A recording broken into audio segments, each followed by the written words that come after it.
But first tonight, Victoria is facing a severe gas shortage. It follows a series of explosions at Esso's Longford plant in Gippsland, where 8 workers were injured in the blast, and a large fire is still burning out of control. The first of 5 explosions rocked the Longford facility southeast of Sale early this afternoon. The inferno pumped fireballs and thick smoke into the air, the flames visible 25 kilometres away.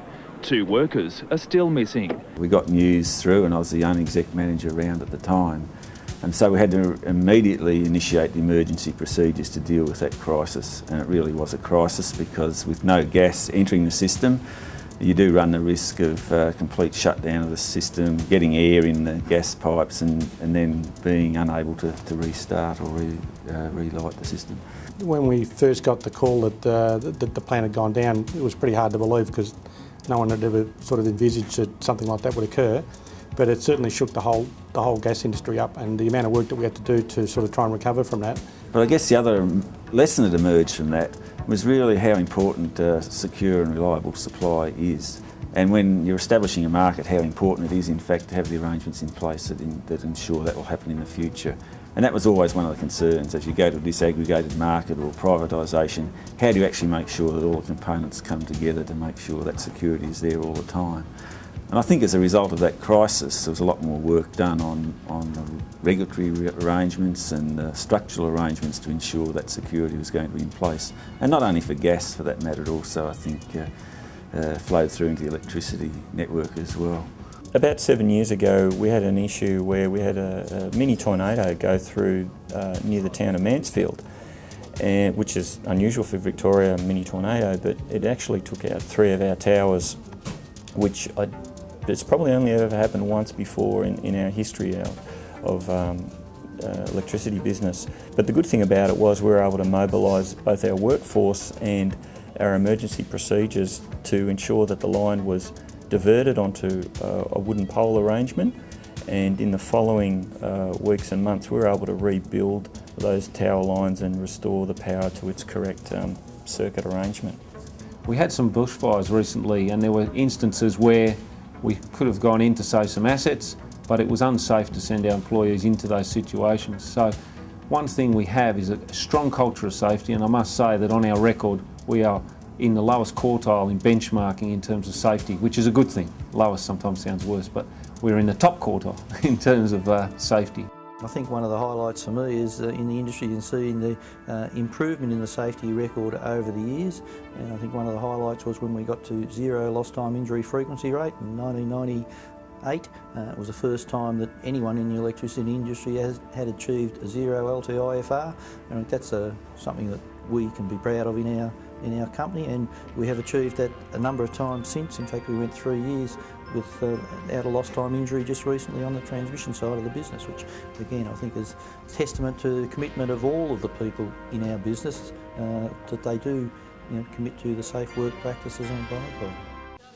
Tanned and relaxed after his Wye River holiday, Premier Steve Bracks wasted no time announcing that his government had just signed a deal to boost the state's electricity supply by 5%. Under a $44 million agreement, the power link between Victoria and New South Wales will be boosted by more than 25%, delivering an extra 400 megawatts to the state system. As well as reducing the risk of blackouts, it could also see a cut in prices. Long term, I think it will have a downward pressure on prices. It has to, because you've got more power in the system, more competition, of course. Today's announcement ensures that that Victoria will continue to meet its electricity needs into the foreseeable future. Now, in that 2004 era was quite interesting, because we acquired, Singapore Power had a transmission business in Victoria. It acquired TXU, which was a combination of a networks business but also a retail and generation business.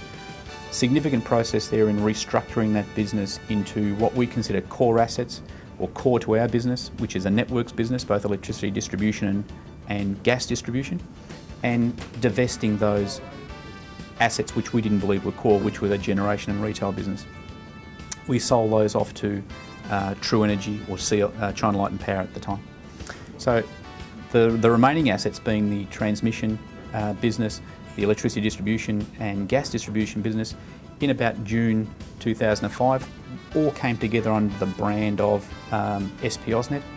and in about December 2005 we IPO'd or listed that business both on the Australian Stock Exchange and the Singapore Stock Exchange. I think the highlight for me has been the public listing of the company back at the end of 2005. We went through a very gruelling process leading up to that, probably a 6-month process of sort of building up a document, a prospectus, a 200-page plus prospectus. We had various sets of lawyers, we had to get licences, a lot of work that went into to getting to that point. But the opportunity to sort of talk about the company to the public and to potential investors was a great opportunity, because you just don't get those sort of opportunities very often in this industry to get out there and tell people about the business and about the industry. And coming from a publicly owned business, but public sector business in the SECV, through privatisation and successive different ownerships, I think there was some interesting dynamics there. I mean, I think we went from the SECV, which was very conscious of its public responsibility, not overly conscious of its financial responsibility, then through to a first round owners who were very focused on profit and bottom line, and maybe forgot a little bit about its long-term responsibility to customers and developing of the networks. And I think now we've matured into SP AusNet, which is trying to balance both the financial responsibility and also its commitment to developing these networks and our commitment to customers at the end of the day. Looking back on my career, in which I started as a 16-year-old kid as an apprentice in 1965, I've been part of a lot of change in the industry. There's been waves of reform. That's led to real improvements for Victorian consumers. And now I'm very privileged to be part of a wonderful team at SP AusNet with a very bright future. Back in the SEC, they did have a very good training in apprenticeships and traineeships. That dropped off when it went to privatisation, but that's been brought back into the companies now, which is good for the future of the workforce and also for the business. It's about growth, which means opportunities for employees, new employees, current employees, and a bright future for the organisation as a whole. Well, SP AusNet has only just come on board, and they'll be hopefully around for a long time. Power's a guaranteed a required resource, and I have shares in them, so I believe they'll be a good thing. I think there's some really interesting times ahead. I don't think the market has really settled yet. There's been a lot of movement, a lot of acquisitions and mergers and disposals over the last couple of years. I think it's sort of settled for a period of time. I think there's a lot more that's potentially going to happen this year, and I think it's actually a very exciting time to be part of this company.